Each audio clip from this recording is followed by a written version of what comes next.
fact. It's not science. This textbook author says the first self-replicating systems must have emerged in this organic soup. So the evolution theory teaches basically 20 billion years ago Big Bang, 4.6 billion years ago Earth formed, then it rained on the rocks for millions of years, turned them into soup, and the soup came alive 3 billion years ago. And this early life form found somebody to marry. Now there's a good trick. And something to eat, of course, and slowly evolved into everything we see today. That is pure fantasy. There's Grandpa, the soup right there. Okay. Now, there's no question there's a lot of dogs, okay? No question. But the evolution theory believes all the dogs came from a rock. I would agree that all the dogs came from 2 dogs on Noah's Ark, but I would not agree that all the dogs came from a rock.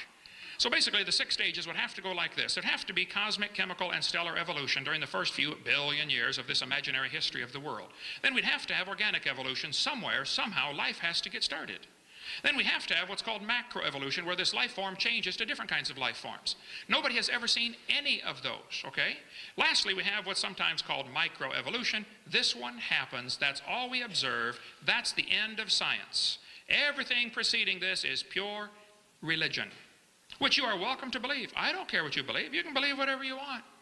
But don't call it science, and don't make all the taxpayers pay to teach it to the kids like it's part of science, because it's not. But just the jump from micro to macro takes an enormous leap of faith and logic. We never see a dog produce a non-dog. This is pure fantasy based on imagination. I want you to look at how the textbooks will change the definition of the word evolution. This textbook says evolution is change over time. Oh, well, who can argue with that? I agree, things change. Then it narrows it down. In other words, living things have changed over time. Oh, now you've narrowed it down to living things. Well, it looks to me like you're skipping the first 4 steps that would have to happen. I mean, what happened to cosmic, chemical, stellar, and organic? I mean, you're just going to ignore them as if just take it as a given? I don't think so. That's a really major flaw in the evolution logic. Third, then they narrow it down again. Evolution can be defined as a change in species over time. Oh, well, I don't know anybody that would argue with that. Species change over time. The question is, are they limited? And the question is, do these changes lead to any macro changes? And the answer from all observable science is, no, they do not. If you want to believe they do, or they could have, or they might have, or given enough time, well, you're welcome to believe whatever you want. But now you've just gone into a fantasy world of religion. You've left science. And the topic of the debate tonight is evolution science. The first 5 meanings of the word are not science. What they really mean by evolution is all 6. They want you to think all 6 definitions are connected, and I can assure you they are not. There is no relationship between any of those.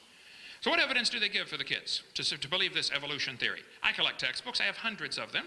Here's the typical evidence they use to support evolution, and I'm sure we'll see some of this tonight. They're going to say we've got evidence from fossils. I pointed out no fossil is it cannot possibly count for evolution. Evidence from structure. Evidence from molecular biology, DNA, we'll get into that. Evidence from development. They say the process of evolution is based on natural selection. Well, there's no evidence to support evolution except things that have been proven wrong years ago. We'll get into those in a minute. If there's real evidence for evolution, then please show me, but don't lie to the kids. I just think lies ought to be taken out of the textbooks, and then if you have anything left to support your theory, great, show it to me. But I'm telling you, what's being shown to the kids in this university to support the evolution theory is a bunch of things that have been proven wrong years ago. Get them out of the books and give me some real scientific evidence. Evolution's based on 2 faulty assumptions. They say mutations make something new, and possibly better, sometimes worse, but hopefully it's better. Nobody's ever seen this happen. Then secondly, natural selection is supposed to make it survive and take over the population. Well, if you follow that logic through, evolution is a religion of death. In order for evolution to work, one animal has to evolve a little better than the rest. Then what must happen to the rest of them in order for this good change to work? They all got to die. You follow that logic just a few more steps and you're Adolf Hitler. Let's just speed up the process and kill off those that we think are inferior. And we'll save the superior ones, you know, the blonde-haired, blue-eyed Norwegians and Germans. Yeah, sure, you betcha, okay? This textbook says mutations are the original source of variation. There's no question mutations happen, but they do not produce evolution.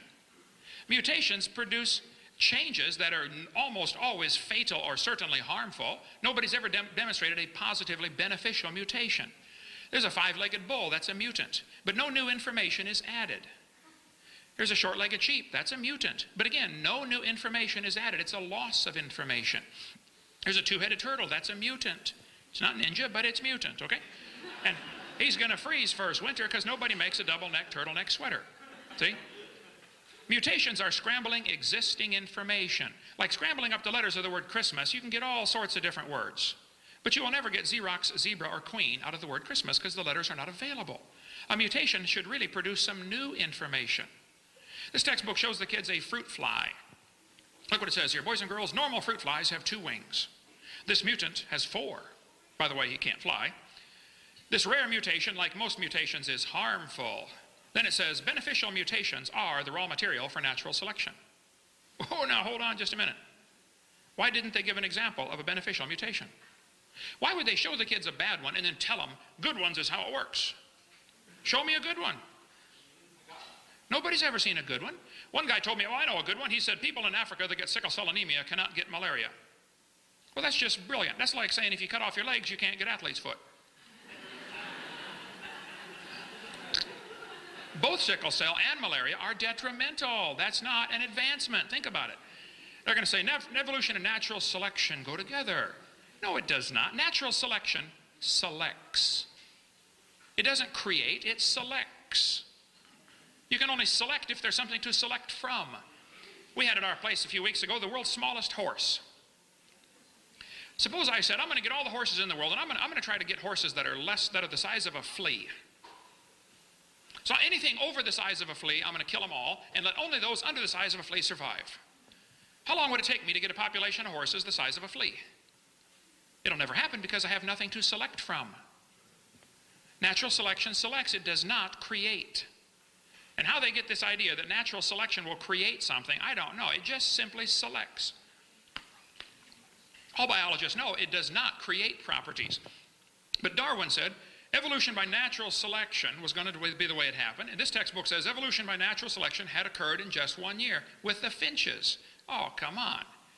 Darwin observed 14 varieties of finches on the Galapagos Islands. All he saw was that finches produce finches. Now, if you want to believe they came from a rock, well, you just go ahead and believe that, but that's not science. This textbook says natural selection can lead to evolution. I disagree. That is simply pure propaganda.